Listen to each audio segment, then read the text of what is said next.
jam on toast!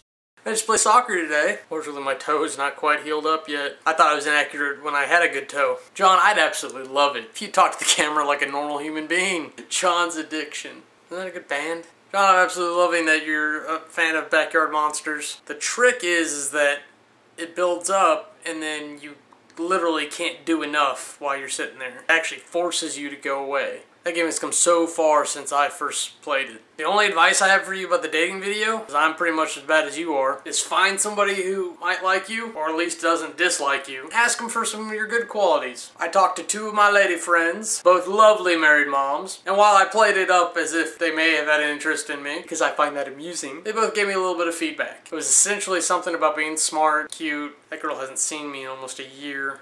Having interesting hobbies, being good with computers, and some nonsense about me being funny. For the record, I maintain that I am not funny, and it is wrong to encourage me so. A little bit of proof of that. Last night I was on Facebook chatting with a friend of mine. I essentially said something like, well, I'll leave you to all the rest of your adoring fans. And then she came up with something like, what fans? At this point I'd come up with some comment about her rocking out on a stage. I managed to thoroughly confuse her, and had to spend about 3 paragraphs explaining what the hell I was talking about. That, by definition, should mean that I'm not funny. Now, as far as the how to play goes, I want to sit down and script it out properly. We'll do some filming handheld and try to do it out as best we can. I like to think I get a lot of philosophical conversation on my Facebook. After going back through it, looking for some of it, I realized I should probably start writing ideas down on my off days. Weaning a kid from their bottle. You have no idea the type of standard and precedence you're setting for the rest of their life. If you manage to get across that I said no bottle means no bottle, that can carry for years. The problem that parents have is that they tend to give in to their kids. You know what's going to make them happy is turning them into a decent human being and not having to piss everybody else off later on in life. That kind of leads into what I was hearing on the radio about some extreme discipline, but the woman was giving them cold showers and pouring hot sauce down their throat. This was after trying a slew of other methods. So at some point you've got to get creative, or make the original method stick. I would want to attribute it to something that she did to cause the original conditioning, but I wasn't there, I don't know. There's all this crazy stuff about parents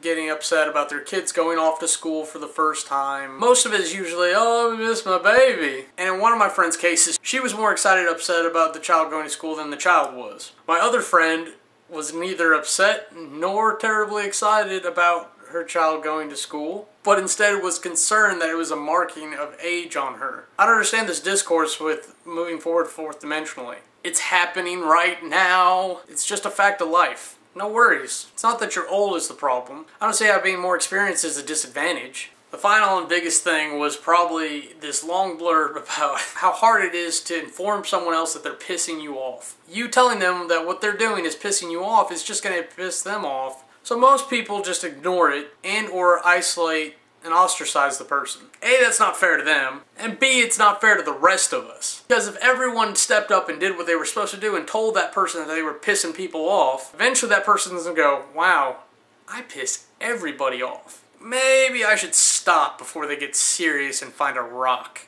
Because evolutionarily, that's what would have happened. The people who don't learn get bludgeoned to death by the other people.